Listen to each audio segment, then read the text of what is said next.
Hello, slabbers. So this is going to just be a quick little update slash on the contest, and then we'll do a real quick unboxing. It won't take long, but we did have a domestic claim for first place. However, I decided to throw in for Darren Smith a second prize place.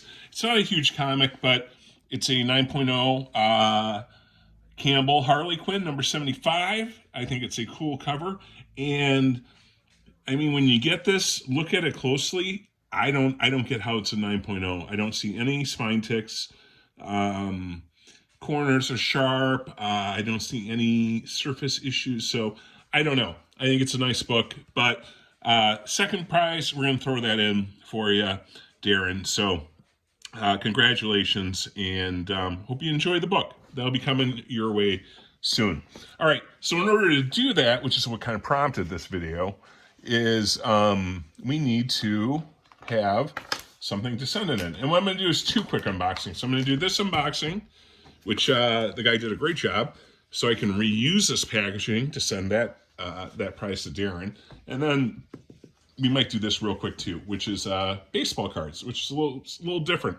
But some of you guys, recent subscribers, FFM, comes to mind. I think some others have cards in your handles, so maybe you will enjoy a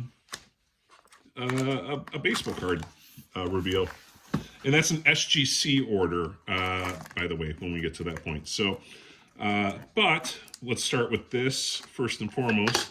So what this is, ooh, he put the glue, well, nope, this is gonna be real nice.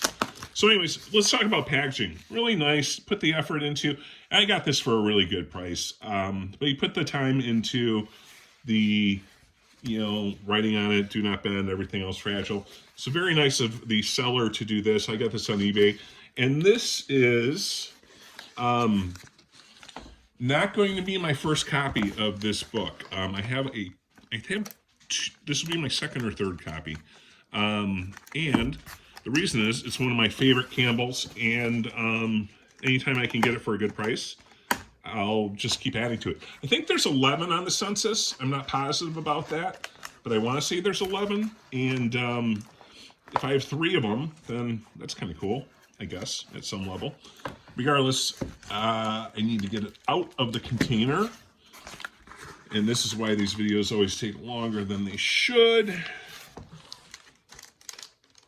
Let's get this out. Why are you being difficult?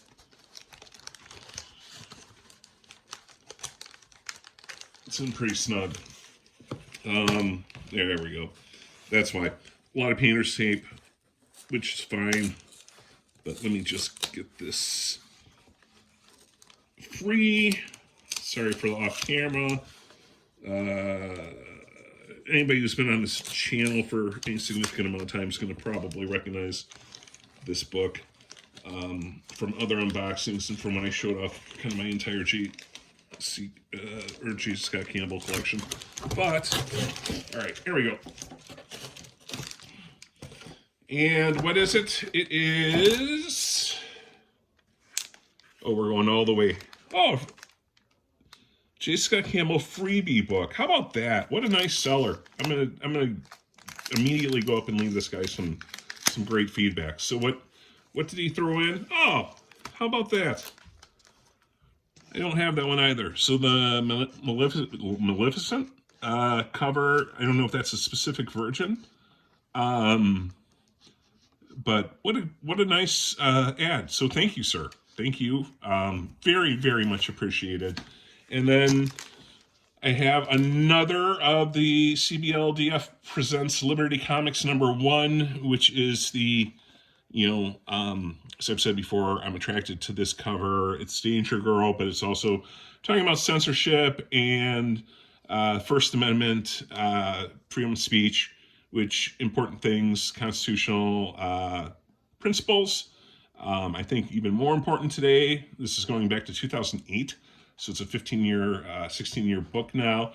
But, an appreciation to Bronze Age Nerd, who is the first person who kind of turned me on to this this cover and let me know it was out there. And ever since, I've been a big fan, and I've been grabbing them. So, yeah, there you go. I got that one. All right, and I will do this as quickly as I can. So this was part of, I think I mentioned in a prior video that I bought a couple of baseball card collections, and I've been trying to go through those and trying to figure out how to turn them around. You know, for the price I got them for, how to kind of create value. I tried to give the people I thought very fair pricing on their collections, but the way it would make sense for me financially is I'd have to, as I did here, turn around and invest some money into grading. So this order I did specifically with SGC because these cards are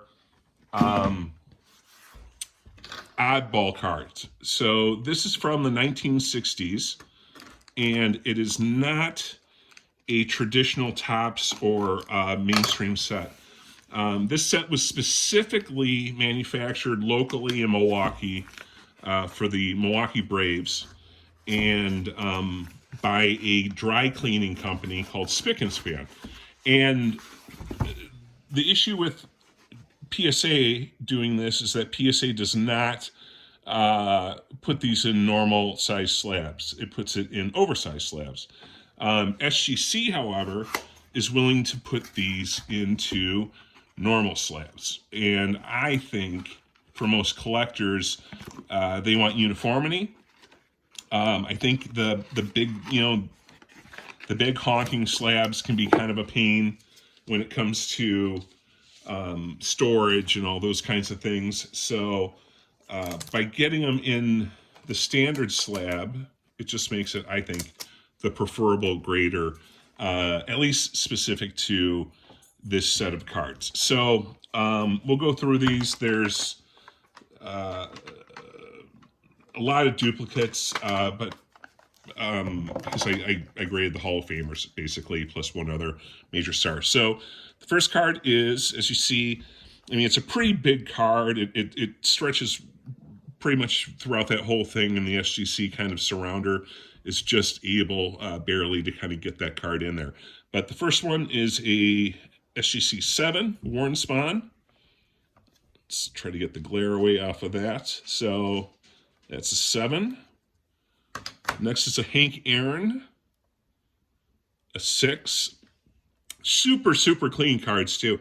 This is a 6 because of the centering. If you look closely, it's hard to tell because of the white bordering and how it kind of blends in. But it's off center, left to right and top to bottom, and that's the only real reason for the grade. There's going to be another 6 coming in from Hank Aaron's too. I think it was just the cut that they had. And then all of the backs of them have a facsimile signature along with a little saying. Hank Aaron's is good hitters never take their eyes off the ball. Good advice for baseball players. So we got that one. Another Warren Spahn. This one's an 8, which is outstanding. Again, for a 65-year-old card at this point. Pretty impressive to have an 8.